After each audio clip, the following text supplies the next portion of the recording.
Yo, what up, everybody? This is Rich from True Budget EDC and Prepping. Use your gear, lose your gear. Because if you're not using it, you might as well lose it. So, I'm at work. I just want to come on here real quick. I got some time in the morning. Nobody's here.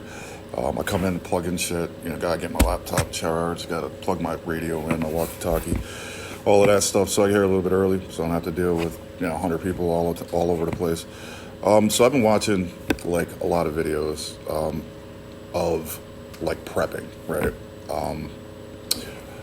And a lot of the larger, really big prepping channels they're full of shit. They just really are. I don't think any of those people have ever left their house or the city, not once in their life. But there's other people who are, a little bit bigger, maybe not million subs or nothing like that, but they got some good information. And there's a lot of smaller channels with good information too. So watch Marine X, and X has put up some prepping videos, and it made me think that prepping is in the title of my channel, True Budget EDC and Prepping, right?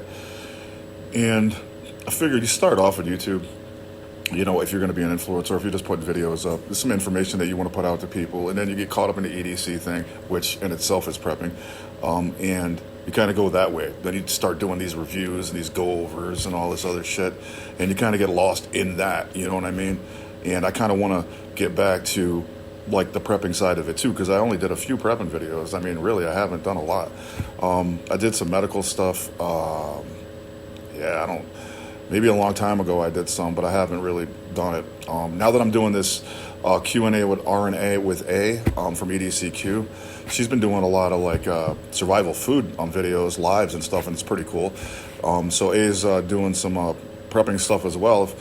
Check her out if you get a chance at EDCQ. Also check out Marine X if you get a chance at Marine X. But there's a lot of good channels that are like putting out good information, and then there's a lot of shit channels that are putting out shit information, seriously. And you gotta pick and choose through them. But I follow people I feel that are honest, right? Somebody actually said to me the other day, "Oh, you're a fanboy, like Marine X," and I'm like, "I'm not a fucking fanboy."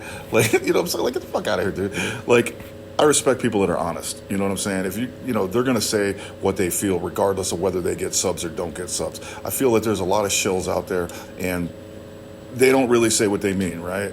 I feel that Marine X is one of those people that says what he means, and he's honest, and I respect the honesty, and I value that.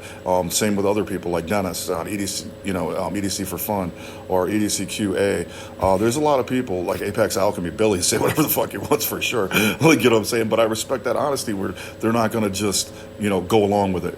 I've had companies approach me and say, "Hey, do this, and this," and I'm like, "Nah, bro. I'm the one doing the review.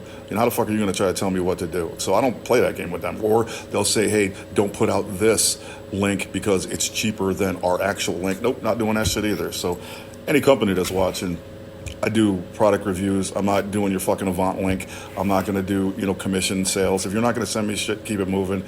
Kick rocks. I don't have time for it. I'm not cutting fucking paper. I'm not doing any of that shit. I'm the one doing the review. If you send me information to do items to review, I'm the one doing the review. So, the fuck out of here. I dealt with some pretty decent companies. I dealt with some companies that were just absolute shit, and I told them to keep it moving. But I want to get back to like prepping too, because I have a lot of information, a lot of things that I've done. I've been prepping for a long time, and my wife hasn't, but actually she has been now. But I mean, I've been doing it for, I don't even know, forever, seriously. And my wife wasn't. She thought I was crazy until 2020 hit, and we had the great TP shortage. And then after that happened, she was like, "Let's get some more shelving units." So now we got like, I don't even know how many. I mean, we got non-perishable shelving units. We bought 2 more freezers, so we got 4 freezers. 3 chest freezers in our freezer and our refrigerator. We got dehydrator, just a whole bunch of stuff. The ability to can food. I got a water bath canner. Whole bunch of books, like, canning books and survival books and all of that, just prepping books, like a lot of country doctor medical books, stuff like that. It's stuff that I feel that people don't really get into. Like, there's a lot of things in prepping that people don't do. Like, they don't prep medical. I don't know why. They just don't think about it, I think.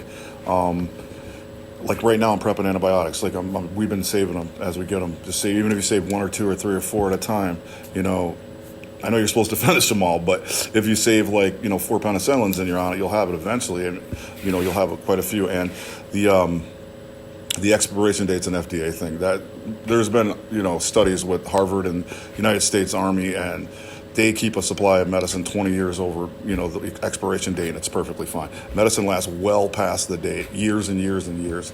So if you have something that's expired, it's still good. That's just FDA bullshit to cover their own asses. But yeah, there's a lot of prepping stuff. Like I feel like I got into prepping. That's how I got into EDC, because I was into survival in the beginning. Because I lived in the country, always out in the woods, always doing stuff outside and learning stuff, just fishing and whatever, man. Just like land nav shit, like 'cause you got to know where you're going. Try to like find water sources and stuff like that. So I've always like been in the woods in the country and survival. So I used to do a lot of survival stuff, carry a lot of survival equipment, whatever. And I feel like survival and prepping are pretty much the same things. Prepping is long-term survival. Survival is emergency survival for right now. Like your car goes off the road, you can have a whole bunch of shit in the back of your truck or your car, so you can survive until somebody comes and helps you. That's emergency right now type shit. Prepping is survival for whatever event, because every prepper has a SHTF event, a shit hit the fan event, right? Whether it be civil unrest or governmental collapse or whatever. And I'm not talking like a fucking giant asteroid from outer space hits the earth. I'm talking not like ridiculous shit. Like I'm talking about shit that could actually happen, economic collapse, things like that. So everybody has their own scenario that, that's why they prep.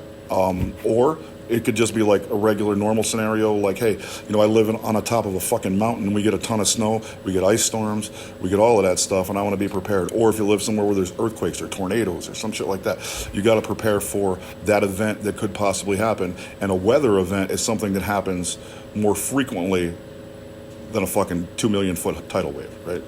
Like it just is. And we know that, so we prep tons of canned goods. Canned goods last 5 years. Well, I mean, I don't know about canned meat. I don't really keep canned meat past its expiration date, because that's sketchy. You get botulism and you die. Like, you know what I mean? So you keep canned meat for the 5 years and then toss it, get some new shit. But canned vegetables and stuff like that, the preservatives that they put in it isn't really, great for you, but it'll keep that shit good for a long time. And we personally rotate our stuff, so we're eating that shit. So at any one point, if shit hits the fan and I'm at the end of my rotation, I'm screwed because I don't got nothing, right? I'm very low. So we don't want to just put it on a shelf and leave it. We got a large family, so we go out and we'll just spend like tons of money on like, canned vegetables, carrots and peas and, green beans or whatever it is we get, and we put it on the shelf. We get like all the condiments, dressing, salad dressings, like mayonnaise, like all of that shit, mustard. We get it all and load it up, and then we use it. And it takes a long time, right? And then we have the freezers. So we have like one bread freezer. We have one meat freezer, that's a chest freezer. Then we have one just junk snack freezer for the kids. And then upstairs we have another freezer. So at any one point we could change it up, say, okay, we need more meat, so we're going to take this snack crap out of here and let these guys eat that shit and fill it with more meat. So it's just options that you can have, and like the canning, like I can can stuff, like whatever, I don't have a pressure canner. I don't know, I don't feel like wearing a fucking helmet while I'm canning. It might explode on me or something, but you never know. I'll probably end up learning it. And a water bath canning is really easy. So I got the water bath canner. I got the whole setup. So you can can acidic stuff, and that's fine. You know what I mean? You can make jams and jellies and all that shit and whatever. I also have a bread maker. Even though I don't use it, I make bread like on my own. So I have a recipe I got from the culinary guy here at school, actually, and it's like fucking awesome. So I can do that as long as I got flour. And that's another thing.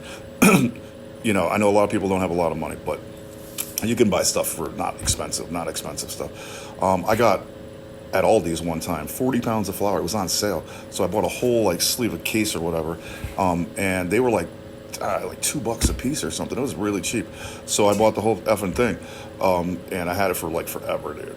So you can go out and if you're gonna make like bread, you got to get your quick yeast, you got to get your ingredients, but you got to have that flour so you can get a large amount of it for a good price if you look for sales. Also, you can like get rice. Rice costs nothing. You could get oxygen O2 packets and put them in there, so absorbers, so it keeps it from getting wet. Try not to store it in a damp area, things like that.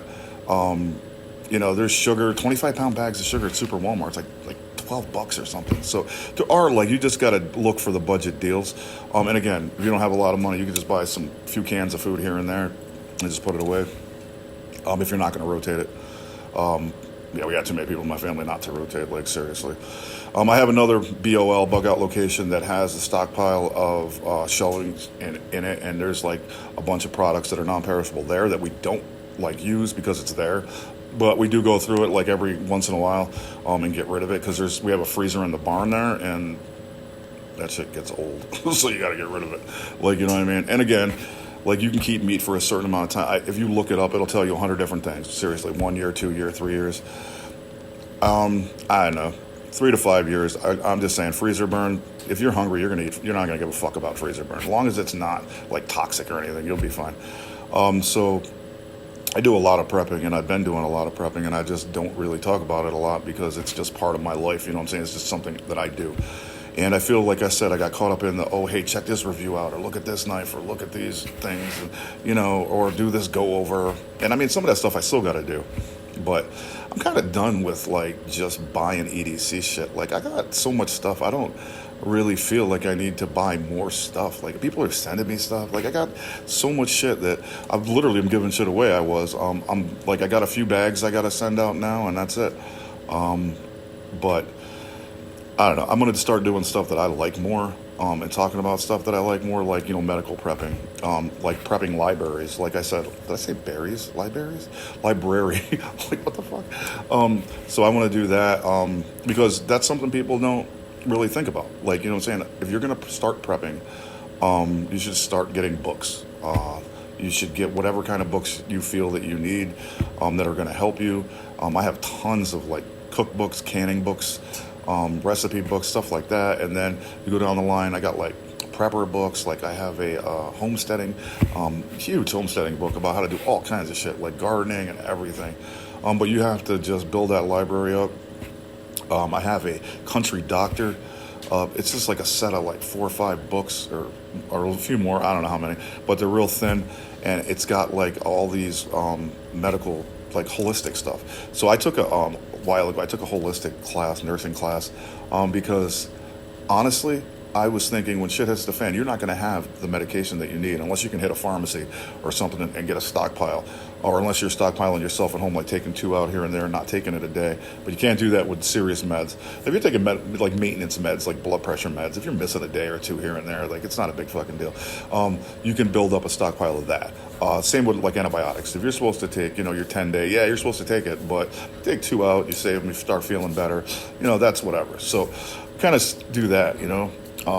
But I took this holistic nursing class because I wanted to learn more about stuff, alternate medicine, right? So I like what the fuck do they call me? It's a holistic or I don't know. I got some kind of fucking title, certified holistic healthcare professional or something, which whatever.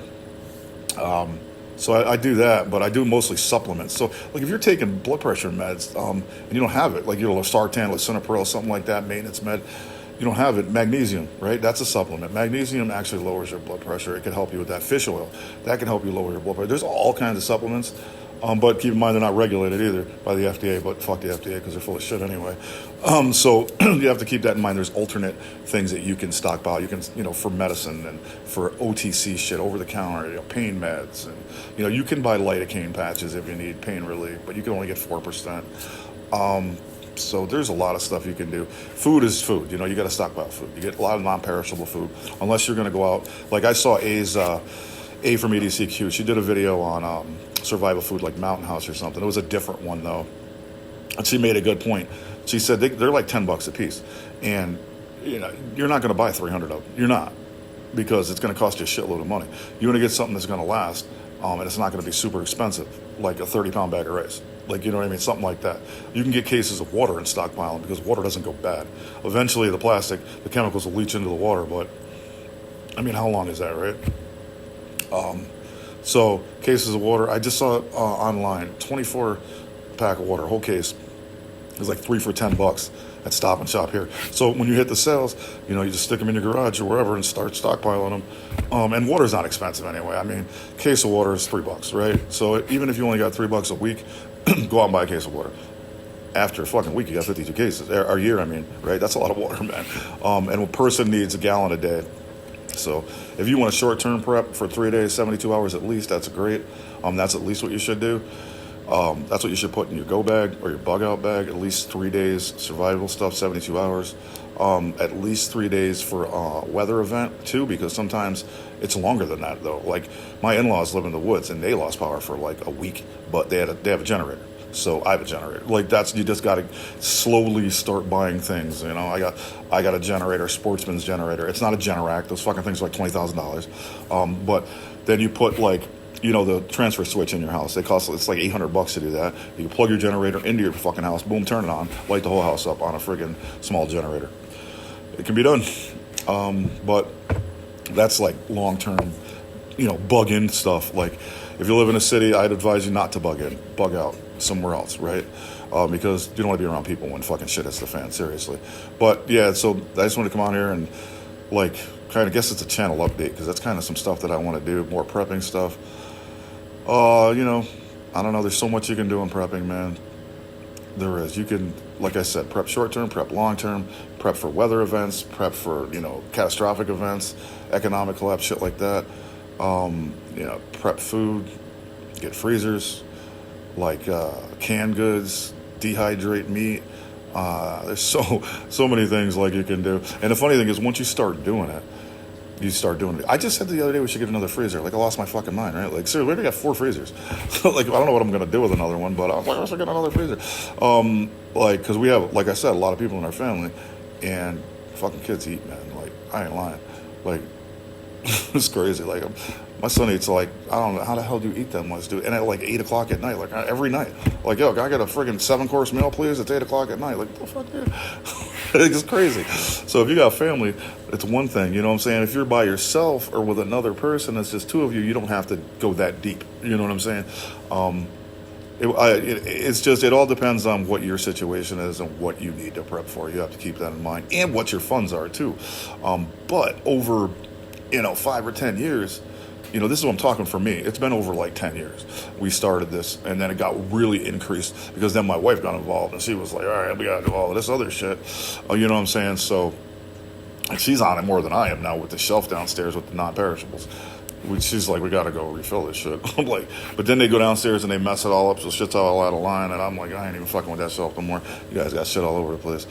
We got like a lot of stuff, and it's just not like, it's not where my OCD is kicking in. Like, I'm like, yo, the mayonnaise isn't lined up, bro. You gotta line up fucking salad dressing's not lined up. You gotta put all that shit in a line. Like, it's just annoying. And so there's like a lot of things you can do. And you know what? It could be fun too because you know you're doing it and you know that you're fine. So, like, if a snowstorm hit tomorrow and nobody could get out of their fucking houses, I'd be fine. Like, you know what I'm saying? I'm good. I ain't got to worry about it. Even if it's for 3 days or 4 days or 5 days or a week, I'm good.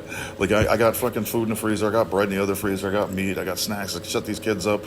You know what I mean? I got a whole bunch of non-perishable shit. Then I have another shelf with, like, pastas on it and those, like, those rice packets and shit. Those are another thing you can buy for prepping because those rice packets, like the Knorr, Knorr, are like $1. And that shit lasts forever. You could buy that, and all you need is water.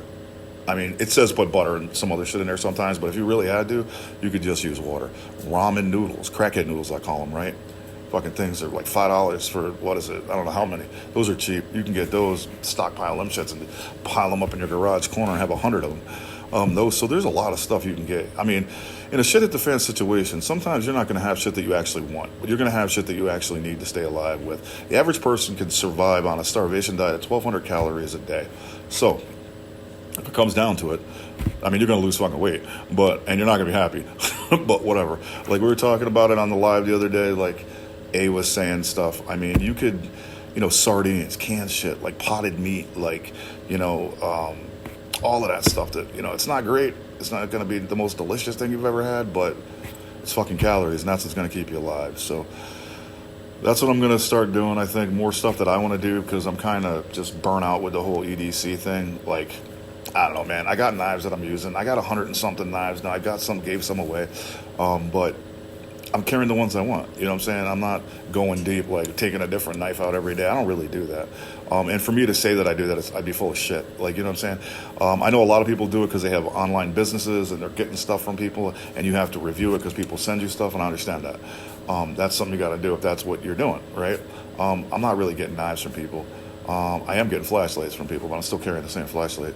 And when I get another one from somebody, I'll switch to that one for a while and whatever, review it, see what I like about it, and then go back to the one I really want to carry. Like, right? Like, so I do appreciate people sending me stuff.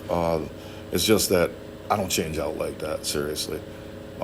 It's more for reviews or things that people send me, then I change. But as far as, the knives and stuff, I don't know. I'm not doing that. I think I prep more than anything, honestly. I really do. I'm always thinking about getting some new medical shit. Like, I'm always finding some new stuff like hemostatic gauze. Like, I just found Aliquix.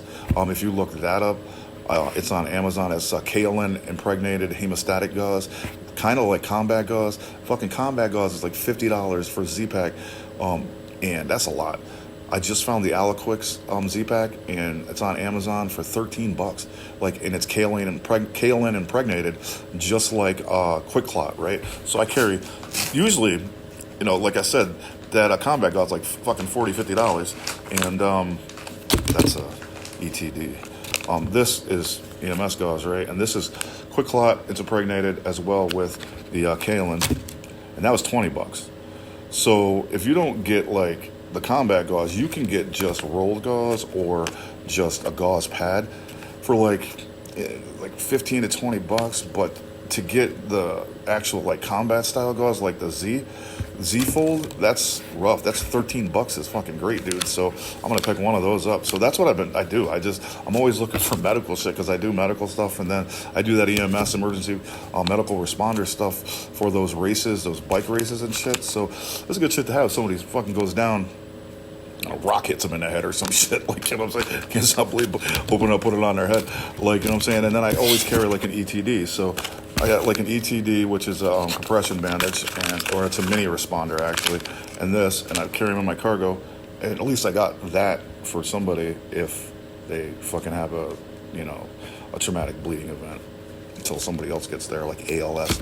But so I'm gonna try to do more what I want to do, which is actually medical prepping and regular prepping and stuff like that, and go into other things like cast iron pans, like alternate ways to cook if your power goes out. Like, there's a lot of shit involved in prepping. I got a 36-inch Blackstone, so if my power went out and I couldn't use my stove, I could go outside. I have backup propane for that, as well as a propane that's on it. I also have a 17-inch Blackstone griddle, which is smaller, with some little propane bottles for that backup in case I want to use that one. I take that away with me a lot. I have, a fire pit out back that I built that I have to rebuild, actually, because fucking a tree fell and hit it and fucking broke all the bricks or whatever. So that's another thing I have to do. But I got a lot of cast iron Dutch ovens. I have some with legs. I have giant fucking 16-inch cast iron frying pan. I got some Lodge stuff. So I could cook on the fire if I had to. If I wanted to cook in the coals, I could use the one with the legs. I got a grate that goes across my mother-in-law gave me, so I could literally put the big frying pan or the smaller frying pan on there. I got a Dutch oven from Lodge that the top converts into a frying pan. So there's so many things in prepping that you have to keep in mind. Like, hey, what if I can't cook in my house? How am I going to do it? Okay, I got the griddle outside, or okay, I got a fire pit. So it's just shit that you're constantly thinking of. So there's a lot involved with prepping, but again, over like a 10-year period, you accumulate shit. So it is overwhelming, and don't think that you have to buy everything at once, because that's not even the case. So you guys have a good one. I got to go get my student, or he's going to be out there by himself. So you guys have a good day.